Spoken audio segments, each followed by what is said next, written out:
monster na naman nga nakapasok dito sa ating mansyon. Pero wa-effect yan sa ating pack members. Kita nyo naman sinoktay-shoktay lang nila si Monster. Naghanda na naman nga si Mother ng panakot ngayon. Syempre dahil nga Halloween na. Natakot na nga natin ito ang pack members before. Pero syempre iba ngayon kasi Gina G si Mother. Talagang sinuot pa nga niya yung gloves. May pag-akit pa nga siya dito sa ibabaw at may pag-post pa. Diyos ko, feel na feel naman talaga. Okay lang rin naman kasi bagay naman sa kanyang pagiging monster. Huy, lagot tayo dyan. Pero iba naman yung way ng pananakot natin ngayon. Ito nga dito tayo mag-aantay sa labas habang lumalabas ang pack member. Pero ito nga ang apo niya, ang una niyang tinakot, di tuloy makalapit sa kanya. Takot na takot din naman sa kanya itong si Bibo. Talagang tumago pa nga sa likod ng kanyang papa. Ibig sabihin, effective naman talaga yung kanyang pa-monster na ganyan. Kasi nga, tingnan nyo talaga napaiyak niya nga yung bata. Gusto lang naman makipaglaro sa pack members eh. Tinanggal na rin nga yung mask niya para niya mag-reveal na nga ng face niya. At ayan, talagang hindi pa rin tumigil pag-iyak ang bata. Takot pa rin talaga. Tingnan nyo nga talagang ginagamit niyang pangkulangot, yung gloves na merong matitilos na kuko. Perfect nga daw kasi yan pangulangot. Alam niyo na kung saan nagmana ang pack members ng kalokohan. And bumesa na nga siya at mga may lang unang lalabas. Nauna na nga itong si Leon pero nagulat nga lang sa kanya. Tapos dumiretso na rin talaga. Ito naman si Kelvin nagulat din pero tinigilan nga niya ang mommy niya. Kita mo naman sa kanya na medyo takot din talaga siya kasi talagang yup-yup na po siya pababa. Pero maya-maya pa na-realize niya nga ng mommy niya yan kaya ayan gusto nang kalaruin. Next naman ito mga hotdog na sunog at expected hindi mabubuhay ang monster na to sa mga to. Kasi ayan nga talagang pinagsushoktay nila itong monster. Parang wala naman sa vocabulary ng mga to ang matakot. Ang next naman dalawa ulit hotdog na sunog, si Robin at si Bordag. Syempre, magkakapatid sila, same-same lang sila na talagang walang katakot-takot. At ayun, pinagsushoktay na nga nila yung monster, kinagat-kagat nila, at saka dinamba-dambahan. Tingnan nyo nga itong si Rex, ayaw lumabas kasi gusto niya nga daw shoktayin yung monster. Next naman na itong si Hercules at ayan, hindi niya pinansin yung monster talaga kahit nakita naman niya. Parang nga nag-hyper lang siya kasi alam nga niya na nilalaro-laro siya kaya ayan, patalbog-talbog nga din habang tumatakbo. Kahit nga kinakalabit na siya ni monster, hindi niya pinapansin, tumatakbo lang talaga siya. Ito lalagyan ko naman ng sound para mapakinggan nyo yung pananakot.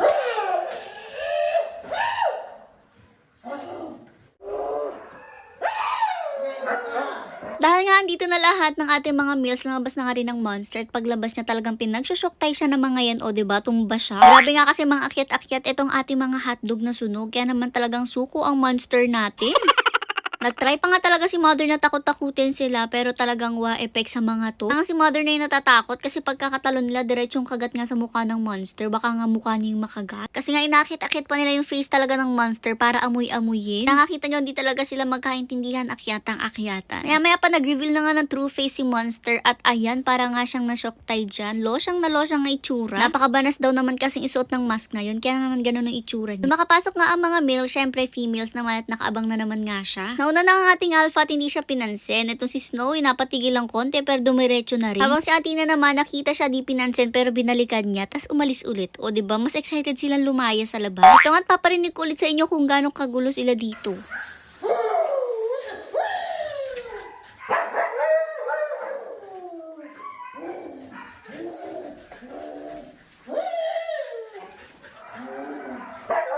After nga nung mag-ina, ito namang si Mustang yung pinalabas. Ay, grabe tong si Mustang te. Talagang Gina shock tayo ng monster. Kinakagat-kagat niya pa nga yun sa mukha. For the takip naman ng monster natin, nakala mo talaga nasasaktan siya.